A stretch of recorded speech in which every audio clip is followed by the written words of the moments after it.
bitch did everything I told her to do. Now, damn it, get out! Get out! That's just too much.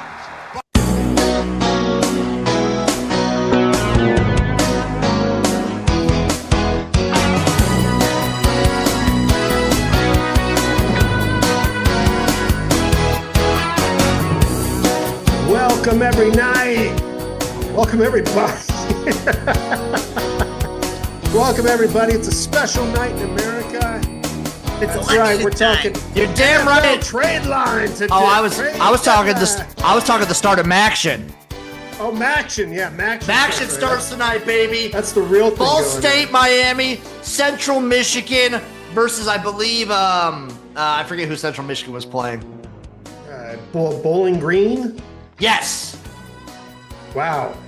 I out-Mactioned you tonight. I know, right? Dude, it's been a long day, Luke. It's been a very long day. Yeah, why don't you tell everybody what you did, Jim? I shattered a window of a company truck and then I drove into a fire hydrant. You know, usual stuff. Typical. Every American can relate. Baller. Just a G. So I can't drive a company vehicle for probably till Friday. Till them drug tests come back. Yeah, and then I have to take a defensive driving class. You know what they're going to find in your drugs? They're going to find those mushrooms from the penguin that aren't even real, and somehow you're going to test positive for them. That's what happens when Nebraska loses to a shitty UCLA team. Oh, Matty, don't even. I don't even want to talk about it. I didn't even see that. Yeah, they lost. It was bad. It was bad. It was real bad. What happened? The offense looked terrible. Defense was whatever. Special teams went back down to earth. It was like a staple class on what not to do. Nebraska was awful. Now, the fun stats that come from that, Nebraska, since their last bowl game, they are 0-8 in games that would clinch them a bowl berth. Well, can they win a bowl berth this week? No, they're on bye this week, Matty. What about next week? They play USC. That's a tough game. Take the over in that one. Oh, why don't you come out here for it? Dude, Matty, I wish. That'd be fun. We should afford Jim, that. I feel like you worked too hard to not be able to travel more. Right, UCLA. It's because I just moved to this house. I had like a whole move going on. Now there's a lot going on. How's the life going? You seem like you got a tan, but it's cold. It's cold here. Well, it's still sunny out. It's still here. It's still sunny out. Nebraska gets good sunshine. There's people that actually grow oranges in Nebraska because we get good sunshine, but it gets cold as hell. Like this morning, it was cold, and then it got warm out. How are you guys doing? It's election night. I'm following the election. I don't know what's going on. Did you make any bets on the election, Matty? No, but it just seems like for my whole life, pussy. The Democrats win the same states, Republican wins the same states, and then there's like 4 states. Yeah, there's the swing states are the only ones that matter. Yeah, it's like 4 that matter, and it's like why not even vote the other states? Just vote those 4 states.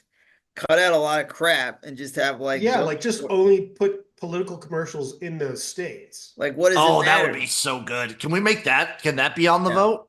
Only campaign in those. Like Trump was out here like a week or 2 ago, and it was like, what the fuck are you doing? Like in Southern California, like a week or 2 before the election. Like you're not going to do anything in this state. So I don't know. Didn't make any sense to me. Maybe there's like a local person he's trying to like. But the really funny part was he had this big rally, and then like they didn't pay the bus drivers, so the buses never came to pick everybody up. So they did that. Got stranded. They did that here in 2020 for the Omaha. When he came to Omaha for one of his rallies, he went to like Council Bluffs, and they didn't pay the bus driver, so there was a shitload of people just stranded at the venue. I'm for that. You shouldn't pay bus drivers. Man, you guys have any? That's half of our audience are bus drivers. You're going to alienate our base. Vote on voting on paying bus drivers. Do you guys have some sick ballot measures to vote for? No, I don't. I feel weird gambling on elections. No, I'm saying, did you have any ballot measures to actually vote for? The only thing I know was I think an Airbnb one or something. Because I fucking hate Airbnb. So we here in Nebraska, we had like weed, abortion, sick leave, school choice. You guys are. I think some sports gambling stuff was on there too. Well, yeah. That was my favorite last time. I think that was Matty and his favorites. None when it was year. like the natives were all like, you'd have like the you'd have like sports gambling is going to take away from my peoples. No sports gambling on the ballots this year in Yeah, California. but so it wasn't happening. So we didn't get like some guy in a bandana with a ponytail, braided ponytail, like talking about how his people have suffered enough and that we should not allow sports gambling because of that. But so we didn't have any like good ones this year. It was just like Radical Rollins. It's funny because a lot of people though are using like Trump's techniques. Yes, dude. Same here. There's this guy Will Crooked Rollins. Hillary. I have no idea who these people are, but I just lock her up. Radical Rollins is the Kamala one. The Trump ones against Kamala were pretty funny when they were like, he's just like. They're just showing Kamala with every trans person she's ever interacted with. They're like the trans agenda. My favorite one that I just like cackled at and laughed my ass off while watching a football game. It was sometime early on in the NFL season. It was like Kamala is for they them, Trump is for us. Yeah, that was that one just had me rolling every time. I was dying laughing. You got to do it. Trump is for us. Kamala is for they them. And it's like she's going to let every transgender and your tax dollars going to every transgender in prison. Transgenders are crossing the border at an alarming rate. And then she's like, so in surgery, every transgender has an opportunity to have a surgery. It's like even for prisoners. Yeah. Even for prisoners, everyone's going to get transgender surgery.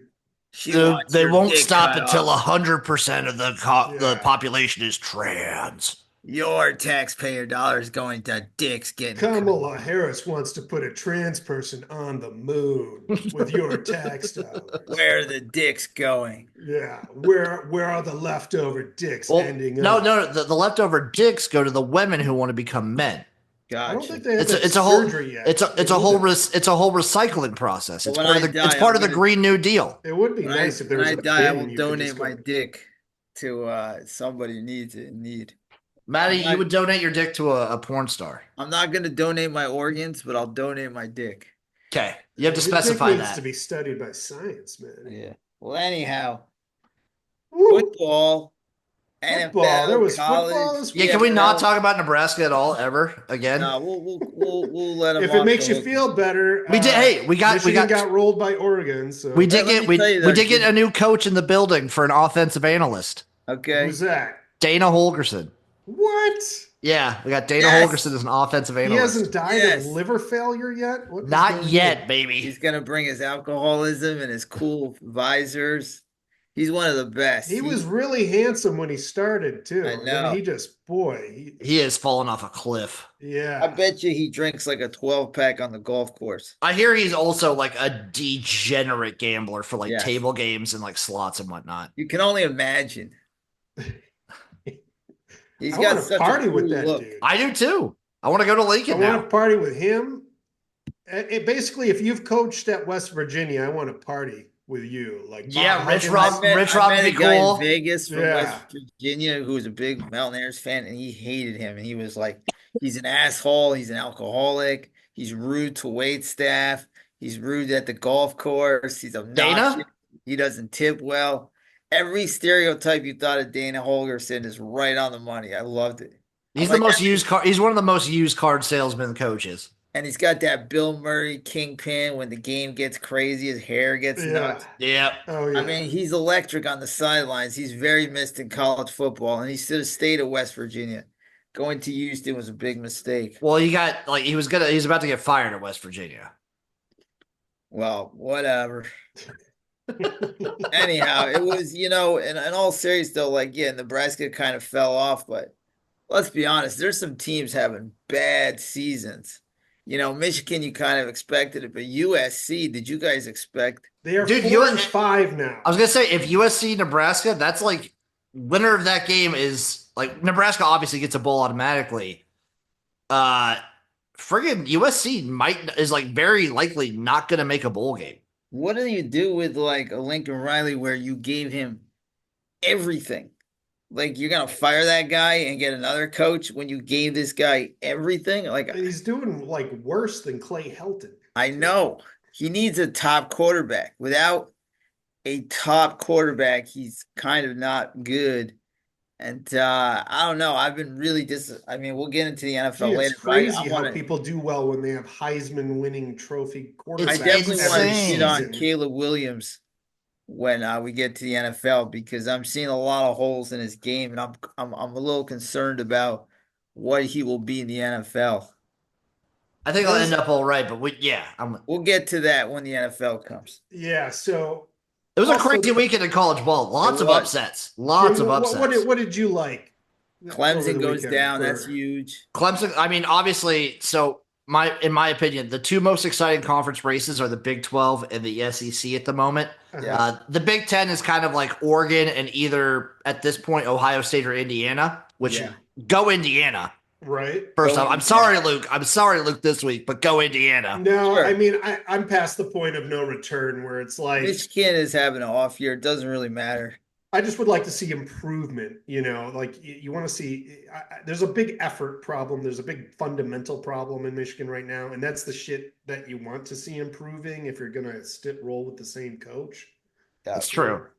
But yeah, I'm also like, apart from this week, I'll be happy to root for Indiana any other week though. I don't think Michigan could beat many teams right now.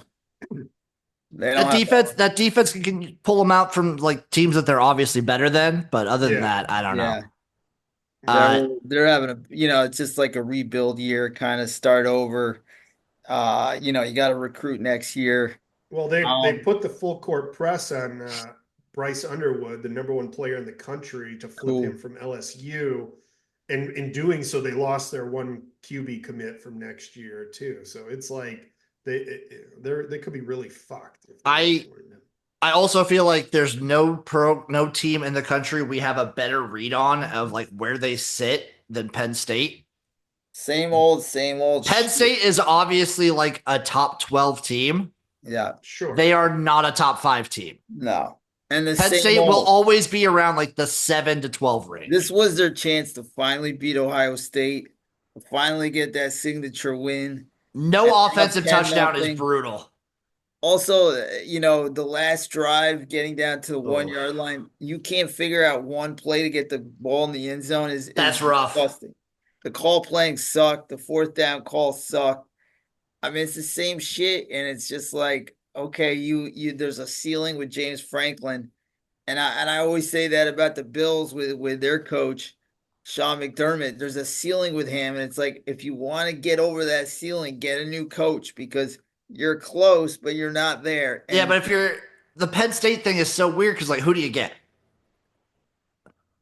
I don't know. I can't answer that, but you're not getting over the top with Penn State. Like the guy at Indiana, people are gonna make moves for him. Oh yeah.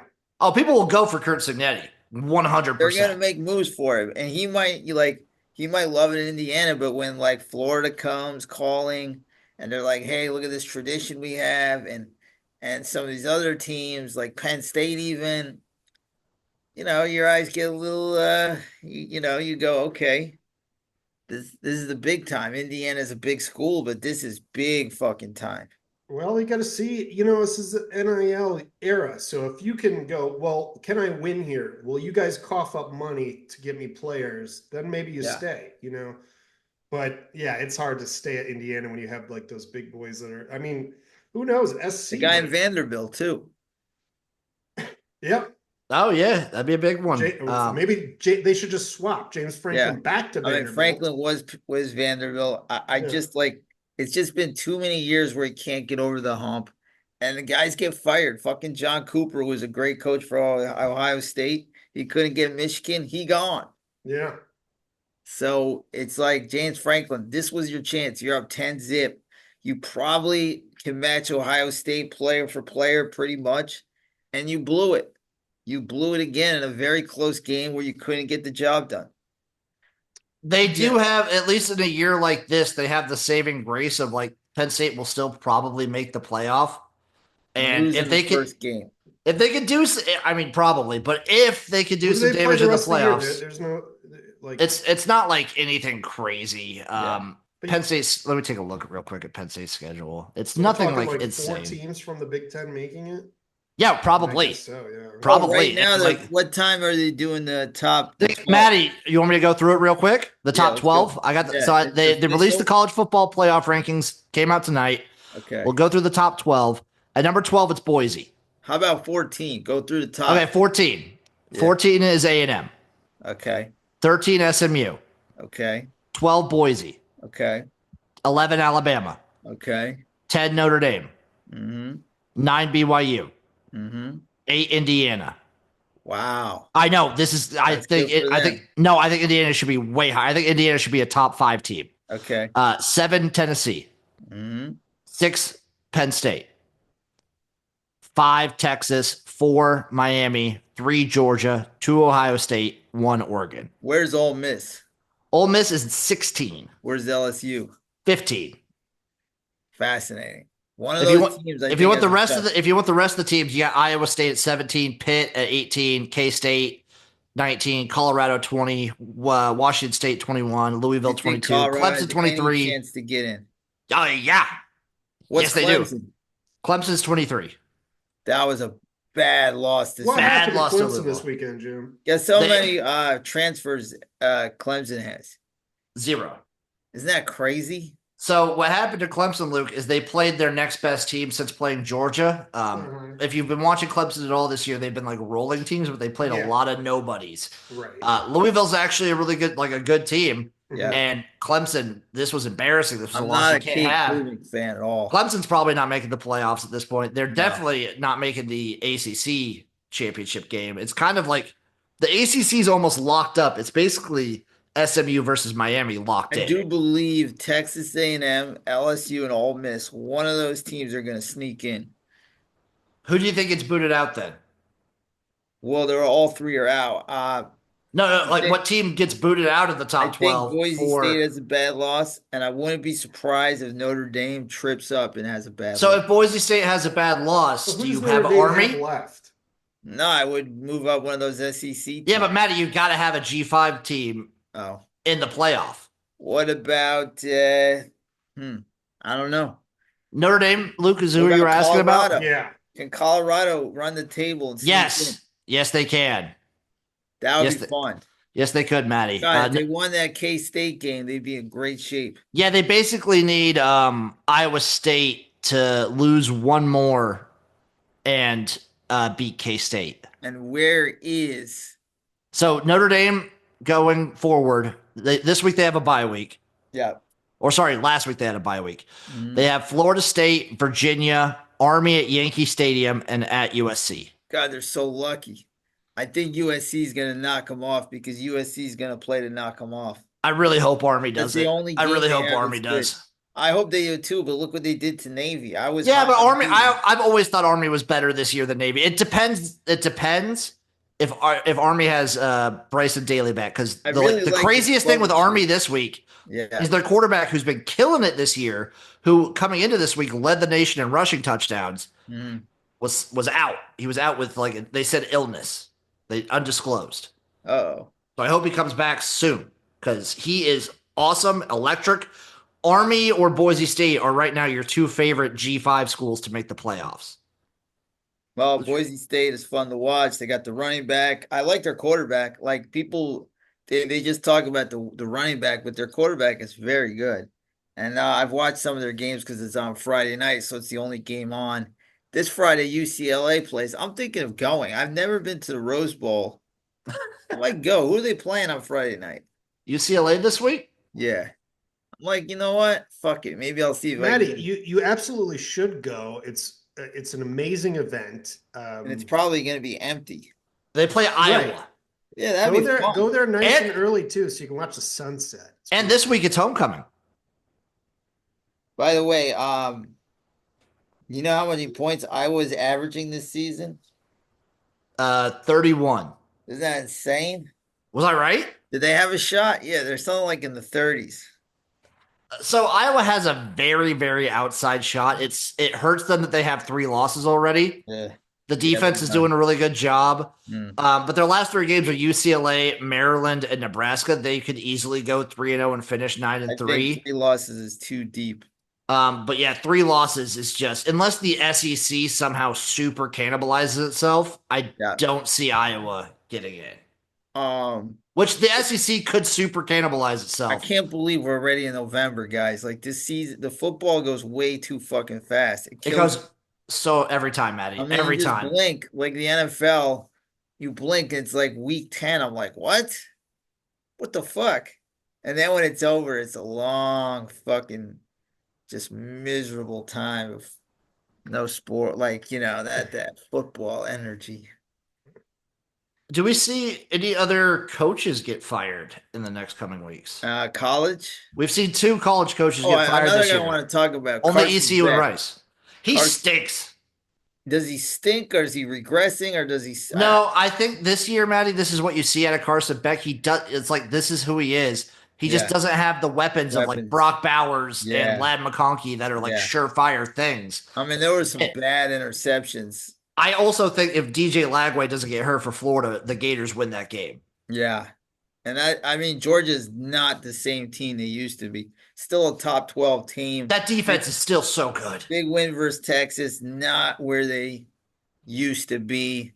I mean, they used to carry the great Stetson Bennett. I think he got cut from the Rams. I'm not sure. Also, they didn't carry Stetson Bennett. He did like have games for They Georgia. No, carried he that was fucking. clutch. He was way better than Carson Beck. He was a waterhead. He's better than Carson Beck. He was a dumb. Better than Carson Beck. He's still on the Rams as far as I know. All right. Well, college has been fun.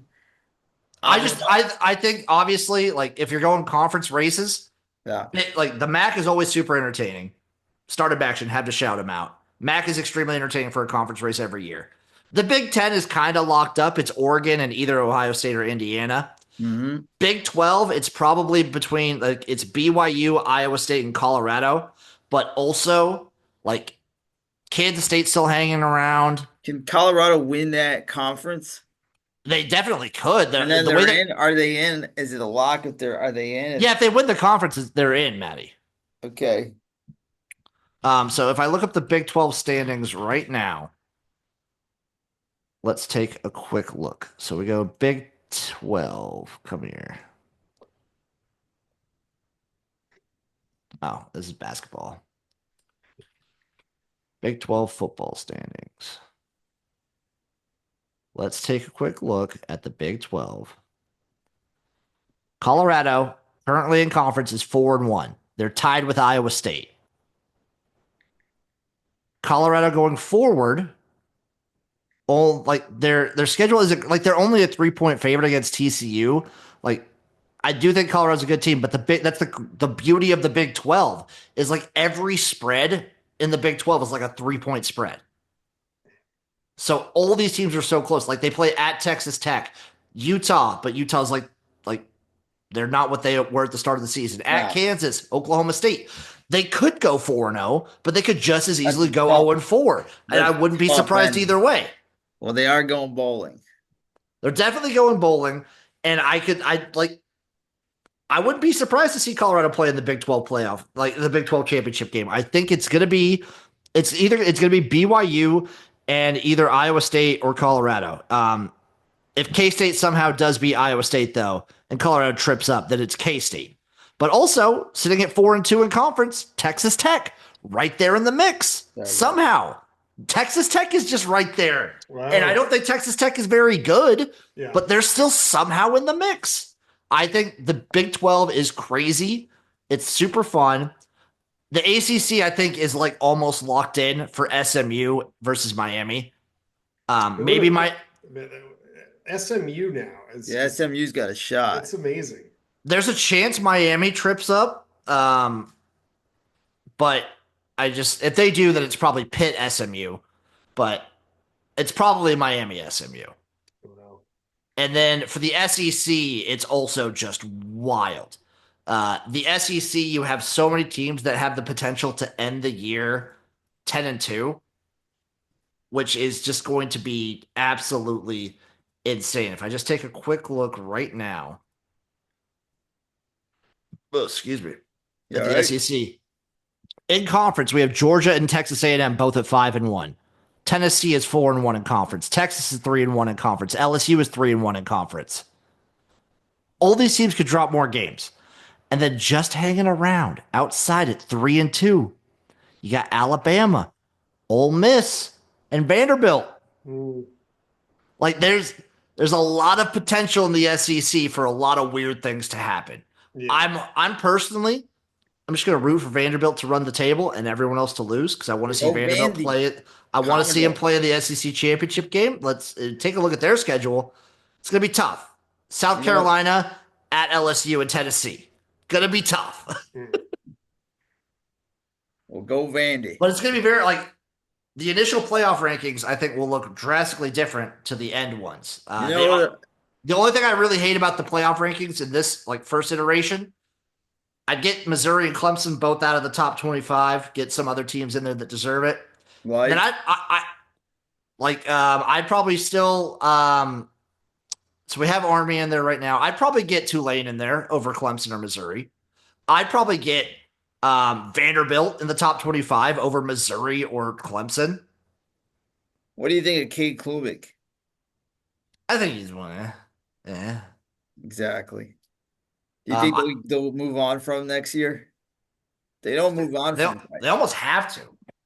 They don't, though. I know. Dabo hates doing that. I watched a video about him today, and it was basically like, he's a fossil. There's a guy who I'll shout him out. His name is Matt Be Great. He does really great college football videos. He even goes back into like top recruits of like 2000. I watch a lot of those videos, but he really covers. And he was talking about how Clemson doesn't really, they stuck with him this year, and it's like sometimes you got to move on from guys. I mean, it took him a lot to move away from DJ. Yeah. A can't miss NFL superstar. The only other gripe I have with the college football playoff rankings, I would have Indiana in the top 5. It's got to be amazing, though. I can't remember, even when Michael Penix was the one year Indiana was actually pretty good, and the only year I can remember my whole life that they were good. They're like 90% to make the playoffs right now. It's a wild, and their coach is like he's kind of electric. He's kind of obnoxious, arrogant, kind of fun. It's a fun story, man, because there's always those teams in the Big Ten, the SEC, that are kind of on the, they're the teams that occasionally they'll go 8-3, but for the most part, they go 5-6, 6-5, the Minnesotas, the Rutgers, but they're never like a threat. Like every once in a while they might beat Ohio State, like our Michigan once every 10 years, and they storm the field. But for the most part, none of those teams are ever seen as a real threat. Like if you have a good team and you're a Michigan, you're Ohio State, you just beat the shit out of those teams. But Indiana is like legit this year. They're like dominating everybody. Even with a backup quarterback. I love this team so much. I love Kurt Signetti. I'm rooting for Indiana won the national championship. So the dream scenario, not just like I'm not going to look forward ahead to the Natty, but the dream scenario for me is for Indiana to lose a close game to Ohio State, skip out on the Big Ten championship game, and then have Indiana host a playoff game in the first round. That'd be fun. That would be amazing. So after the first round, do they go to like then they go to the bowl venues. Okay. So after the top 4 teams get buys, is that how the top 4 get by. That's fun. It's gonna be so much better this year, let me tell you. It's gonna be amazing. Dude, it's gonna be crazy to see like what group of 5 teams gets Saturday, we got some hella good games. Last Saturday, like the late games were very weak. I mean, I wouldn't consider. I watched Pitt, SMU. I hit the over on that. There was just a lot of blowouts late night. Yeah. There wasn't like that signature like late game. Like holy shit, this is must see. But looking at the schedule, do you want my games to watch, Maddie? Sure, and I'll give you a couple of mine. Okay, 3:30 p.m. Army at North Texas. North Texas loves to pass the hell out of the ball. God. Army loves to run the hell out of the ball. That's a great game. You shut up, Maddie. That's a great game. Georgia, Ole Miss. Massive. Ole Miss, they set SEC records against Arkansas for receiving. Wow, Like they, this week is great. yeah, Georgia, Ole Miss, banger. Michigan at Indiana, probably a banger. Yeah, Colorado at Texas Tech, letdown spot for fun. Tech after the crazy win, but a fun game. Lots of offense in that game. What South Carolina at Vanderbilt, banger. What do you think if Ole Miss can beat out Georgia? Did you Then give them that's it. a Did shot? I give them the actual like? That's what Ole Miss needs to do to like They buy have me to in. win that game. This is a playoff game for Yeah, them. And Alabama LSU is like a playoff game. Alabama LSU is always super fun. Yeah, the loser of that one's definitely not making the playoffs. So that's a playoff game. Oklahoma Missouri is a shit fest game. If you like watching just terrible football, that's one to watch. What happened to Missouri? They were so great last year, and Quarterback gets hurt, and then also they're just not as good this they're year. just off. Um, Virginia at Pitt could be fun. That could be a really fun game. Yeah. And then BYU at Utah, the Holy War is always a good time.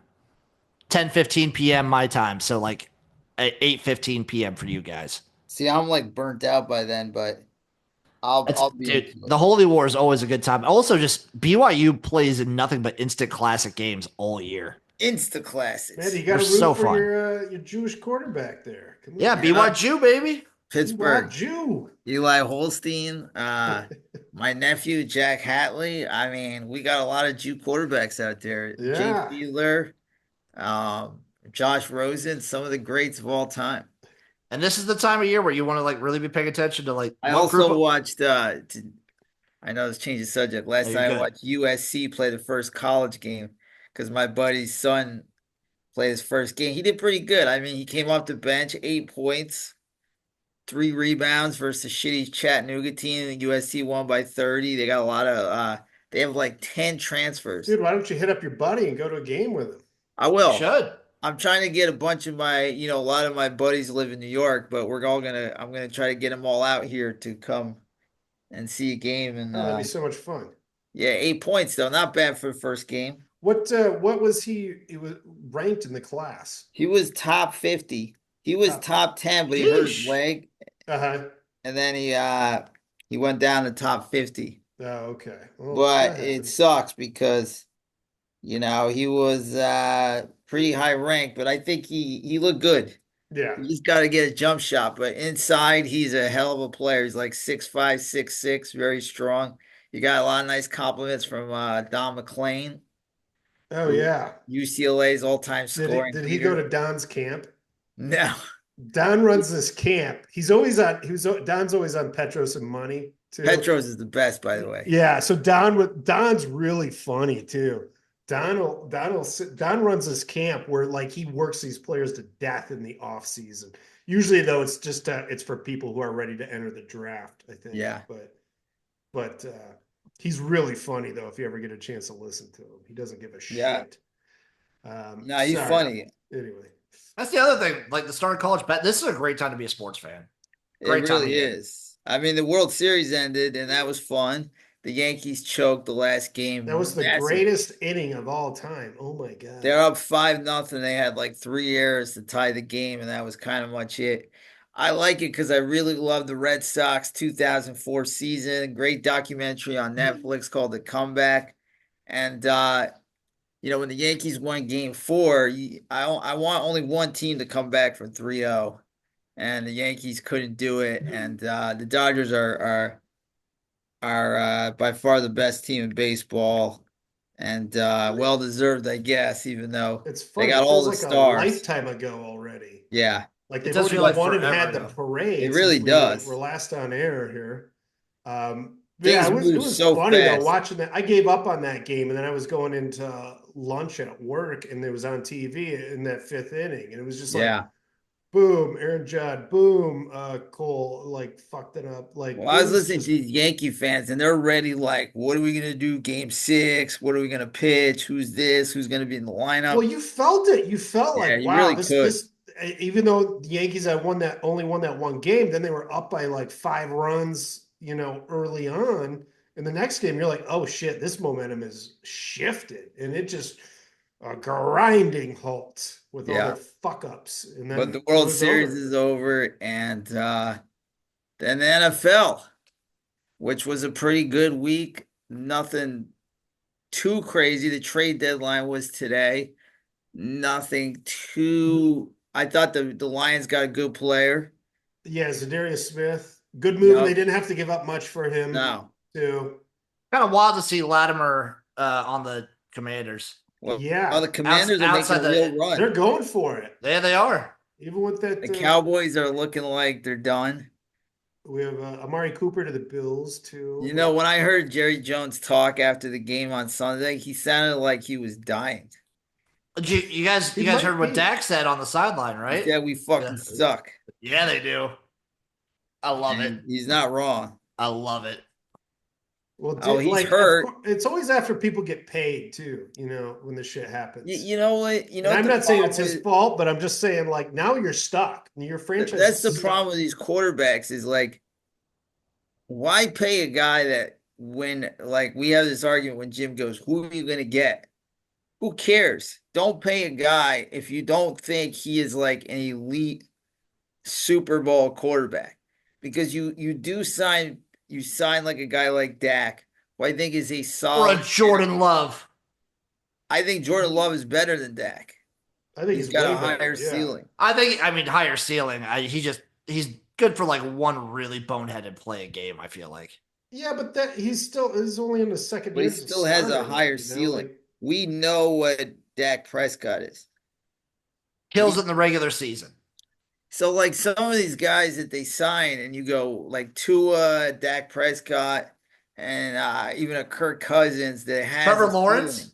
Trevor Lawrence is another guy, but again, he's younger, so we still don't know what he can be. I think I know who Tua is. I think I know who Dak is, and they're solid quarterbacks, but they're not Super Bowl quarterbacks. And why pay money for a guy who's not a Super Bowl quarterback just because you go, well, who are we going to get? Well, it's a combination of who we're going to get, but also it's just the quarterback market's insane. I know, and I get it. Some teams haven't had a good quarterback in 30 years, and they draft one, and they draft one, and they draft one. But that's how it goes. You keep drafting one until you hit. You're going to hit eventually. It's like you play blackjack. You're going to win eventually. So then you just – I'm just – go ahead, Luke. Sorry. Yeah. I'm just saying, like, what if you're in the situation where you have a quarterback who's like, you don't get in the position to, like, really draft a quarterback unless you spend all your picks. Well, look at what the Falcons did. They believe in Michael Penix, and they got him, like, ready to go when they feel like he's ready to go. If they believe in him, they play him. It's not like that, because a lot of guys sit the first 2 years and are great. The two greatest quarterbacks didn't play their first season. Tom Brady and Patrick Mahomes are the two greatest quarterbacks. They did not play their first season. So you can sit a year or two. Jordan Love sat for 2 years. Aaron Rodgers sat 2 years. I'd rather quarterbacks sit more. I agree. I mean, even like seeing May out there, and he has got potential.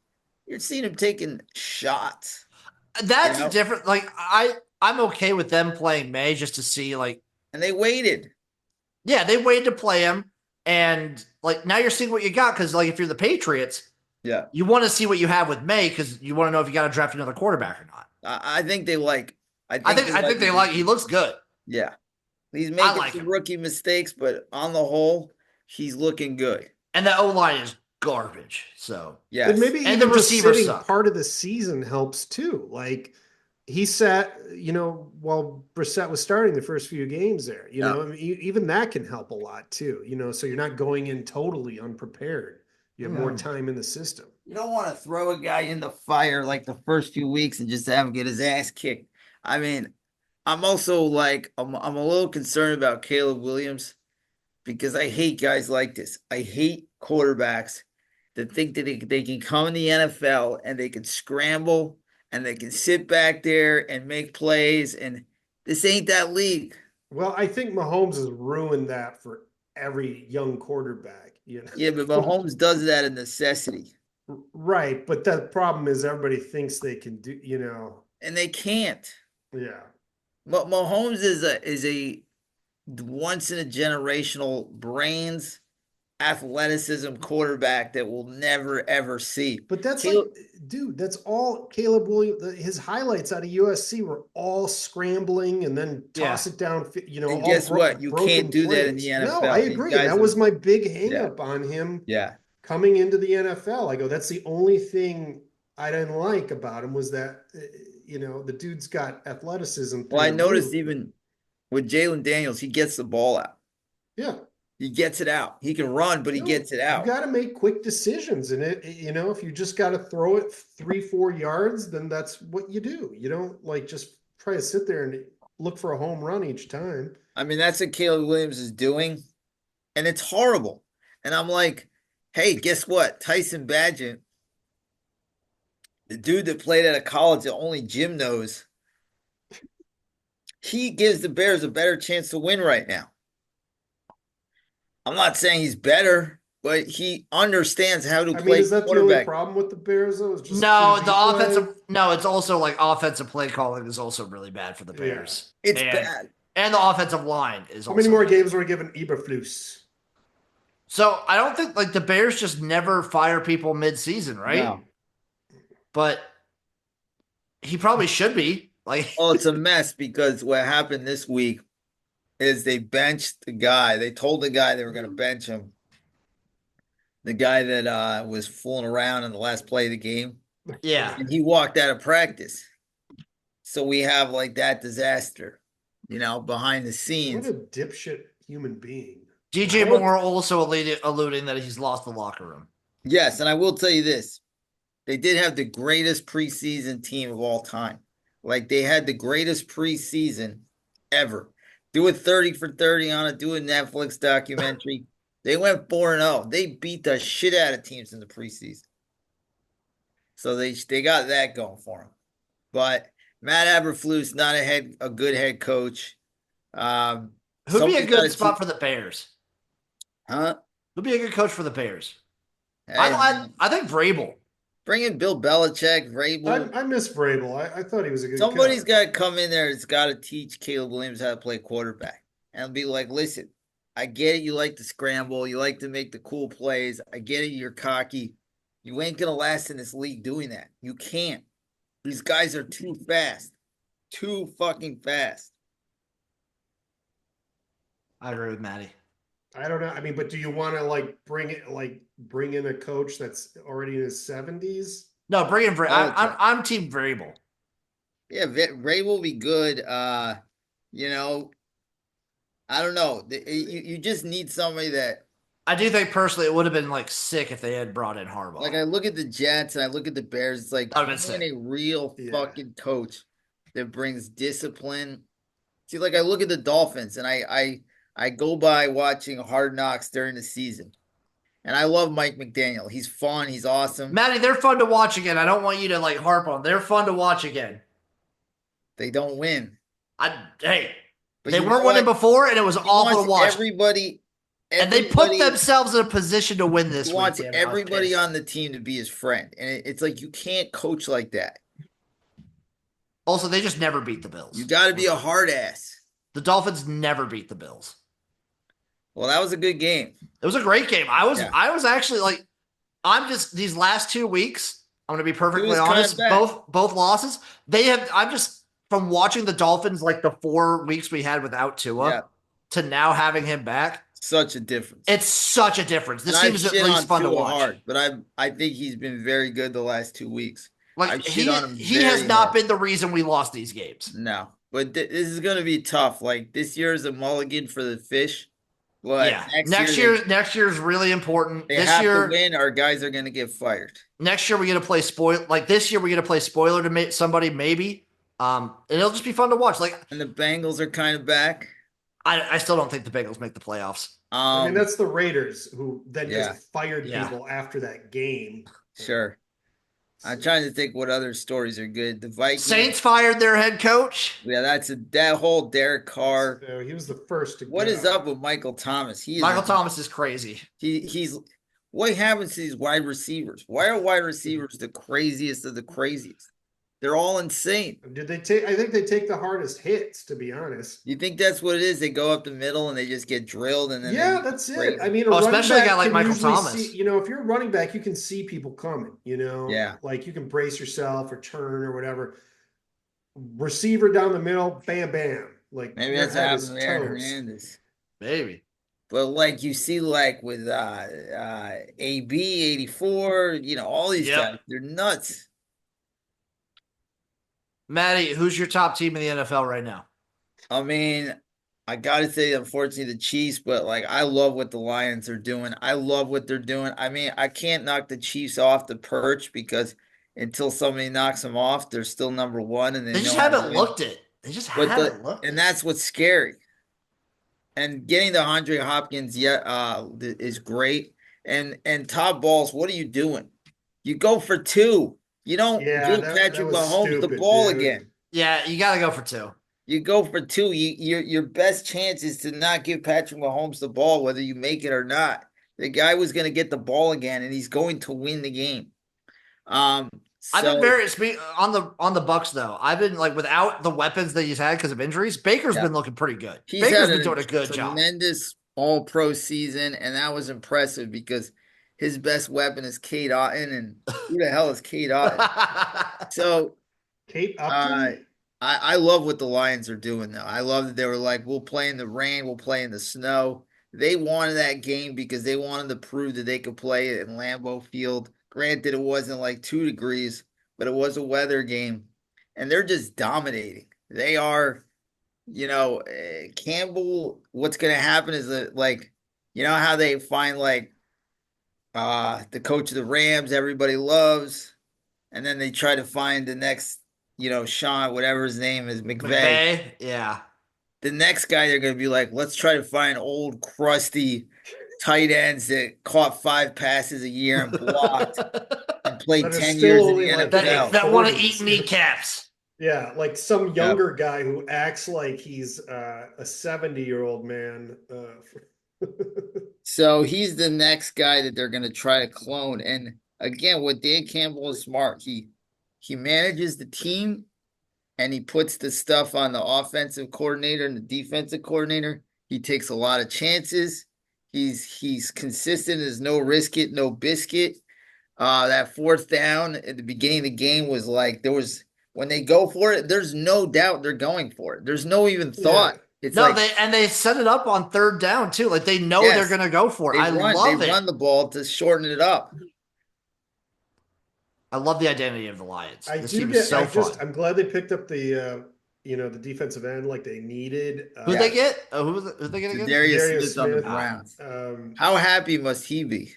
Oh God, yeah. Yeah. I mean, going from just not even just a team that's underperforming, but just to a shitty organization. Yeah, I mean the Browns are Detroit, just garbage. who was a shitty organization. It's crazy how fast Winston comes down to earth. Maddie, but next week he'll be like all-star. Like he's flip-flops every week. We shall see.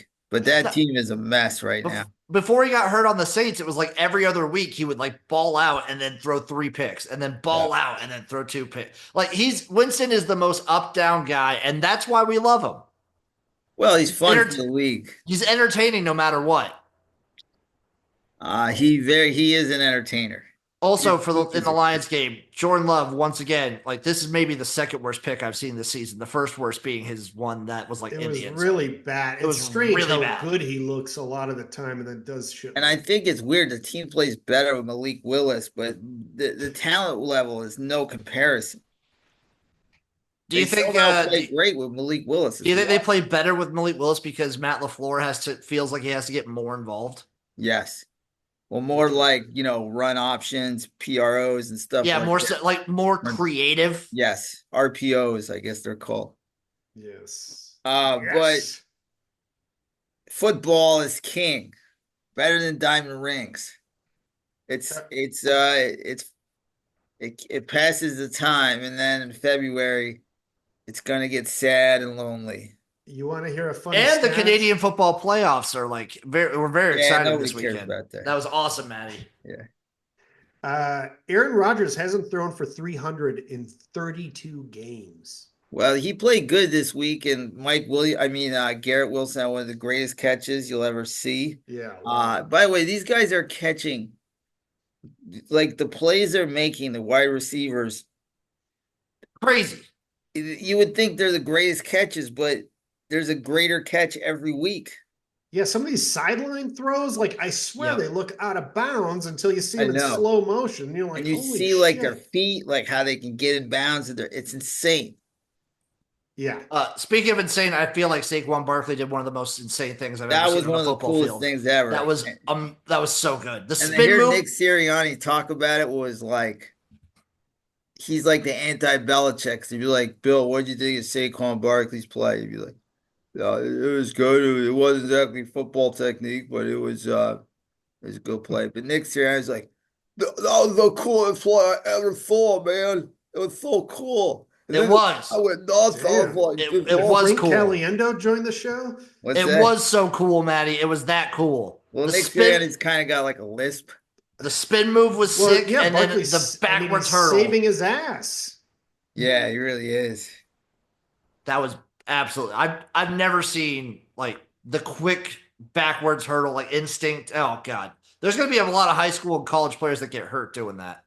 All right. Well, I think it'll never be duplicated ever again. What NFL games are you looking forward to this weekend, guys? Let me take a look at this. What's the big headliners? The big potatoes. We do have the Houston. Thursday night is. Yeah, I was gonna say Thursday night's a banger again. Yeah. I'm gonna say. You gonna watch the Germany game, Maddie? The Giants versus the Panthers. I unfortunately will. Yeah.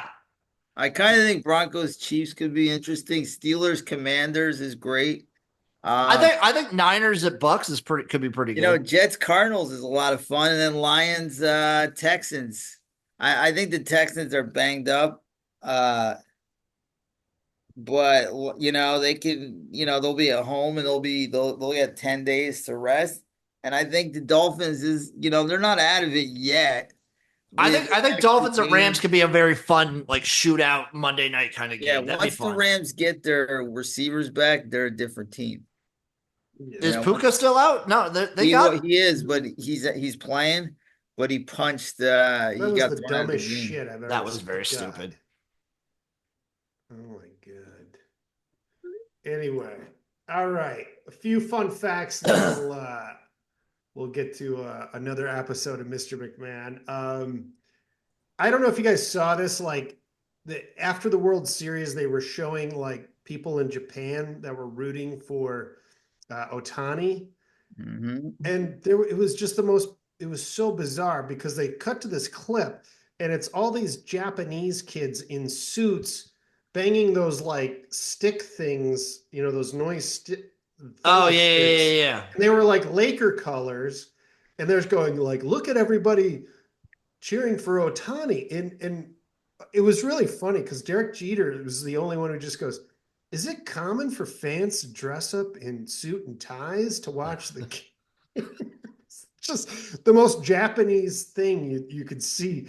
But then Ohtani said they're probably like students, and that's how they go to school. Which is still funny too, like wearing like, it's a shame he was hurt after the stolen base. I think it was game 2. Yeah. It affected him hard too. He really couldn't hit, but he's still such a weapon. Yeah. That you got to play him. Well, he still got on base too. He still scored runs, And the Yankees should have gone right at him because they're like, look, this guy's at probably 20%. Oh yeah. His at bats were really bad. He was holding up his shoulder while he was on the bases. Oh, he was just and he was like chasing balls. He was not himself. No. But he still would manage to walk or get on base. Get weird things like hitting the catcher's mitt. Just shows how good the Dodgers were because they, you get him out, you get Betts out, you got Freddie Freeman, and he sprayed his jizz all over the Yankees for just 5 games. Just spraying it all, giving them a pearl necklace. NBA is in full swing, and we'll be talking more about the NBA as the season goes on. A little too early. But, we do have Greg Popovich, maybe completely done though. He's good riddance. I would normally say that too, but this is like a legit like health scare thing where it's like Yeah. they say like he might be done and nobody Oh, I'm really knows sorry to what's hear going that. on. But I yeah, didn't know that. I just think he's been no, coaching. Matty roots for everyone's to die. He doesn't No, of course like not. just absolute death, never coming back. But just something to keep your eye on. All right, That's horrible. let's Oh, did look. you guys? I mean, Embiid got suspended Yeah, for he three pushed some games. guy. Oh, he pushed. Yeah. Also, yeah, there was a lot of weird fan interactions this week too. We had Jason Kelsey smash some dude's phone. I think at Penn State or It something. wasn't. It was at the Penn State game. Yeah. Did he go to Penn State or No, No, I went to Cincinnati. what was he he's doing there? just a Pennsylvania guy. Okay. Yeah, he said some fan called his brother the gay F word. Yes, he did. I saw the video. Yeah. And then like now the police are investigating him. Like, what's to investigate? Jesus. Kind of reminds me of when Joe Mixon knocked out that girl, but then that girl really didn't say anything because she had called him the N-word or something. So I remember Brent Musburger talked about it and he got killed, and I was just like, leave Brent Musburger alone. Brett Musburger should never be held accountable. He's just an old dude. All right. Speaking of accountability, Come on out, you rapist! it's time. Mr. McMahon, we forgot about this last week because I was too busy to prep the show that week. But Mr. Mr. McMahon, episode 5. This one was bringing the family into the fold. Yeah, this one's a good one. This one was really good. It opened up with like basically Vince saying he got molested or raped by his mom. It's very odd. Which is crazy. Like I had no Yeah. idea on that. Mm-hmm. By the way, Vince McMahon, for all of his problems, is the American's dream. Not in the Dusty Rhodes way, but in the like just achieving everything coming from almost nothing. Even though his dad did have that business, but like he's just like everything that goes on. He's like, if something happens, you just got to move on. Just throw it behind you and move on. Which is like, I dwell on, things I've said to people 12 years ago. And this guy just, does something atrocious and just moves right. Just like, but it's good advice though, on many levels. So Vince, it starts talking about they had beaten the WCW, and now there was a storyline with Stephanie McMahon was going to marry Test, big wrestler Test, R.I.P. And during the ceremony, Hunter Helmsley's like, "Watch the video," and it shows that Triple H had drugged Stephanie McMahon. Tricked her into marrying him while she was drunk or drugged, and then great idea. Like bragging about how many times he fucked her when she was drugged too that night. And Vince loved Triple H. I think proposed the storyline, and Vince loved it. Let's do a thing where so then when Stephanie came out the next time, the WWE fans, of course, were all very sympathetic to Stephanie having been drugged. So then they just chant slut at her the whole time she was out and about. She asked for it. Yeah.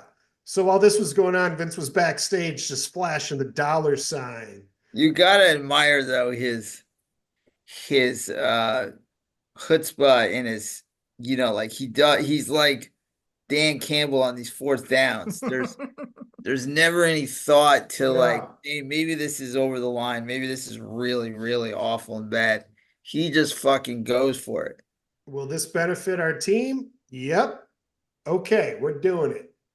Like no emotional attachment to anything. That's why he wanted their wedding on pay-per-view. People fuck him over. He fucks people over. Has no problem bringing them back. No hesitation at all. If it's you think his childhood was so bad that he became so desensitized to any like rational what's right or wrong? He just never saw it that way. He just because he was treated probably like an animal. It could be like if your mom is molesting you, you're like, how bad is what I'm doing worse than anything Well, what about else, his father beating his stepdad, beating the shit out of him stepdad used to every beat the day? shit out of him too. Like, I I mean, this mean, is not a guy that's like, certainly he's prepared to do well because he's got revenge and animosity towards the world of succeeding, but he's also not equipped of any sort of like thoughts of what's right or what's wrong.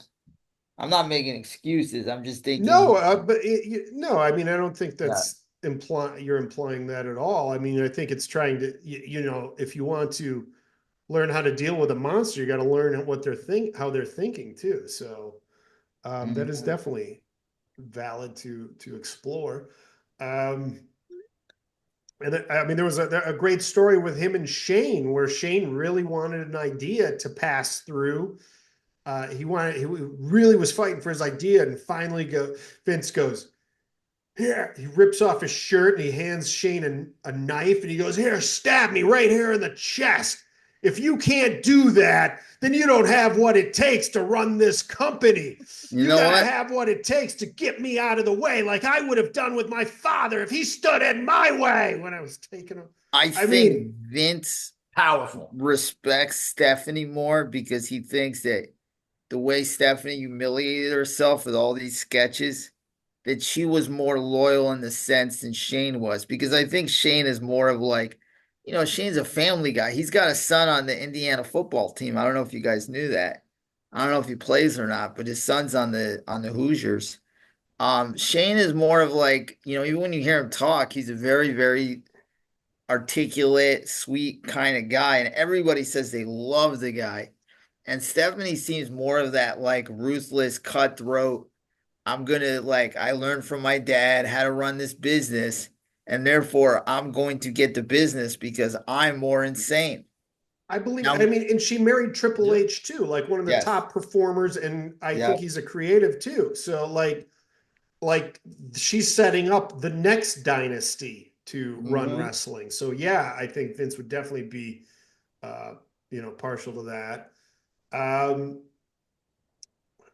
and like then Vince even proposed when Stephanie was going to marry Triple H in real life that they have it on pay-per-view. yeah. It's so awful. Because nothing is sacred. Nothing in that family. And then he had a match against his daughter 6 days before the wedding, Yeah. like full out bro. I mean, It is really weird that like one of the things we learned in Dalverse is you don't have your wife as a co-host. You don't bring your family into this world. And wrestling is one of those things where you probably want to not bring like your daughter or your wife into this because the fans are pretty brutal and like there's a lot of abuse they take. But yeah, Vince is just like it's a whole like he's so good at it though. Like wrestling to me can be kind of boring, the art of sure. it. I like the drama. I like the story. So like this, I stopped Well, that is watching when it. wrestling is at its most popular, when the Yes, big stars with big stories are happening. exactly. So his family stories are better than the wrestling, and they're funny. Like you're just watching as like this is a train wreck, but hysterical. Him calling his daughter a bitch and his wife a fucking whore, and that he's bringing some hot 24-year-old girl to the ring and he's gonna faint in front of her while she's getting naked is humorous to me. Well, yeah, then he has the storyline where Trish Stratus is like the caregiver for Linda McMahon. I I know. forgot how they set Yeah. that up.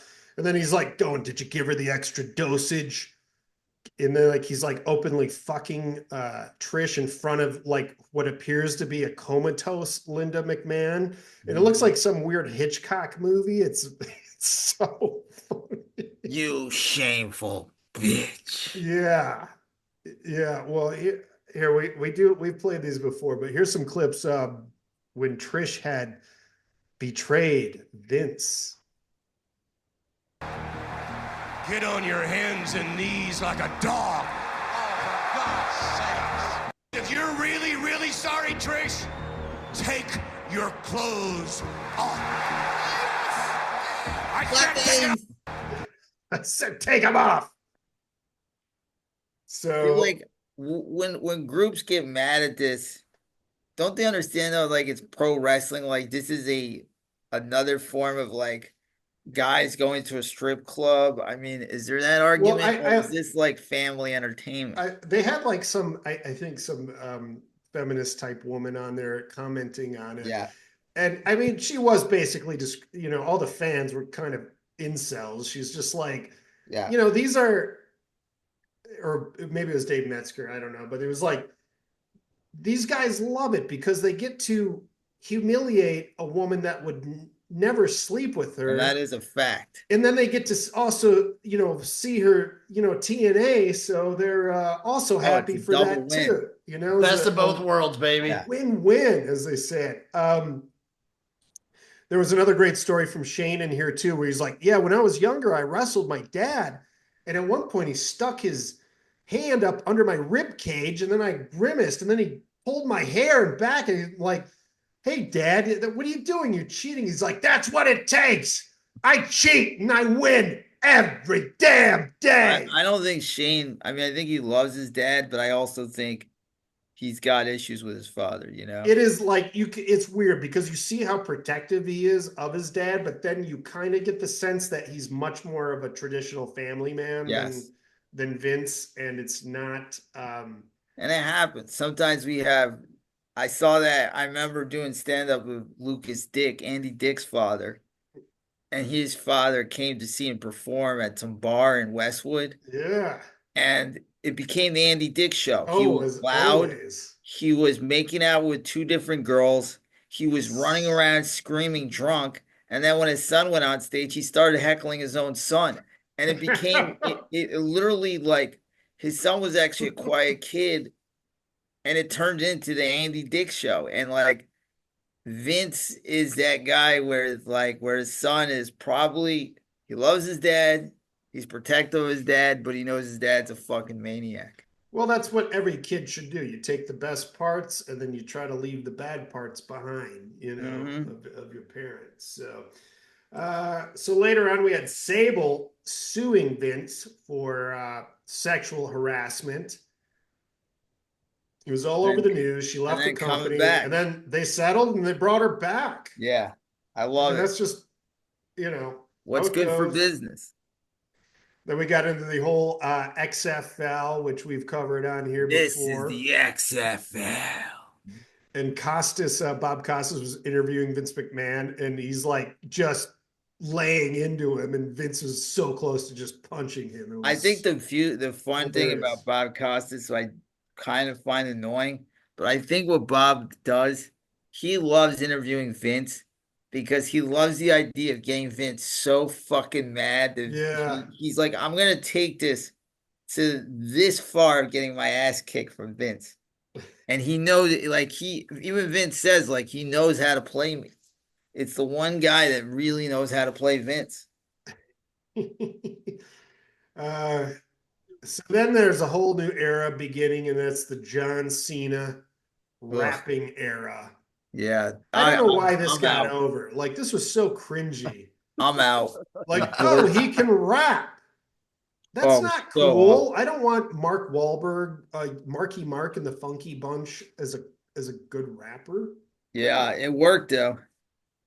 Then there was, of course, the storyline where Vince had talked to Stephanie about insinuating he got her pregnant on the show, which apparently it was not. And then it kind of wraps up with Shane's stories about what he wanted to do, including buying the UFC when it was struggling way back in the day. And Vince said no. And it's funny because Vince does not regret anything. He doesn't even regret like when he misses out on big opportunities. He's like, well, that's not what we do. I want IP characters like Disney. Like, Shane should have bought it with his own money. Oops, he didn't have any. So that's that. So living life with no regrets is the Vince McMahon way. And I also think him 100%. And his son are very strained, him and Shane. You think so? Yeah. Like they're cordial, but there's also will always be like this sort of animosity kind of it's a tough situation. It really is. Well, the episode ended kind of talking a lot more about Vince's problems as he's had in recent years. And so we're going into episode 6 next week with that kind of What's going to be all the scandals looming in the background. Yeah. Yeah. So Maddie, I know you've already seen this whole thing. So yeah, no, I've enjoyed it. I'll be watching the Aaron Hernandez thing tonight. We're getting to where he shot his buddy Odin Lloyd, and he's what's weird is I looked up his wife's Instagram, and it's fucking weird. Does she still like post glowing pictures of him? And she's like, "You're in heaven, and I love you, and like we'll be together someday," and like, it's very odd. I mean, he it did is murder. people are strange, man. I mean, he murdered his wife's sister's boyfriend. Yeah. Crazy. No, that's insane. In cold blood, not to mention he murdered two other Didn't people. you ever have like somebody like I have some very good friends, and whenever they would fuck up, their mom, being a nice, older Catholic woman, would always, just blame it on something else or someone else always. Yeah. Well, it's hard. It's hard to see if not believing it at all, like. Yeah, I mean, it's very hard to believe like people stick by their sibling. I watch Dateline, and it's like somebody murders somebody. It's so obvious, and their family's like he's totally innocent, and it's like there's a million pieces of evidence against him. Like you can have some sort of like through God to love him and forgive him, but to think he's innocent or whatever, or think he's a wonderful person is really weird. I don't know. Well, he did kill himself, so at least I think the family was able to get a bunch more money. Yeah, but she is wacky. Like to post these pictures, and then she complained about she was upset about some of the jokes about him on the Tom Brady roast, and you're just like, come on. I mean, this girl married or was engaged to Aaron Hernandez, who freaks out everybody he's ever met. Yes. Like. But you gotta understand, she went to high school with him. She was poor. She was working at a grocery store. He put her in a mansion, and she's going to parties at the crafts. I mean, it's a big step, but like her husband was a fucked up guy, and I don't know. I'm somehow hooked on this stupid show. It's I will definitely binge watch this at some point. Yeah, it's on Hulu, so you'll enjoy it. You'll enjoy the Urban Meyer for sure. The way you were you've been talking about the last episodes, I thought you were going to say this week Aaron went to his first bathhouse orgy. No, but the gay sex is so graphic. Well, it's Ryan Murphy's producing it, isn't it? Yeah, but like. Yeah, look, whatever. Have you never seen a Ryan Murphy production? I don't care what you do in your bedroom, but like whether it's heterosexual or gay sex, you don't need to show like the panting of it on FX. It's a little intense. Maddie Goldberg doesn't want to hear the panting of two men. Kamala's going to make you listen to the panting of two men. I don't know about that. I think she's all done. It seems like she's getting crushed. That's the word. Did you not learn anything from last time? 28-3. No, but this is bigger than last time. This is like worse than Hillary Trump. It's 177-99 right now, Maddie. But they haven't 177. I have 154 on my end. I'm getting Google saying 177-99, but like obviously they haven't done Georgia, North Carolina, Iowa, Missouri, Ohio. Illinois, Michigan, Ohio. They're calling Ohio right now for Trump. Yeah, but it's 60% reporting in Ohio, so maybe not. We'll see. Anyways, I don't even think the people listening tomorrow are going to know who's won because probably not all the mail-in ballots like last time. But we'll see. I don't give a shit. Anyways, that was a good episode, boys. Damn right. All right. Thank you so much for tuning in, guys. We'll see you all next week for another exciting edition of the Sporto.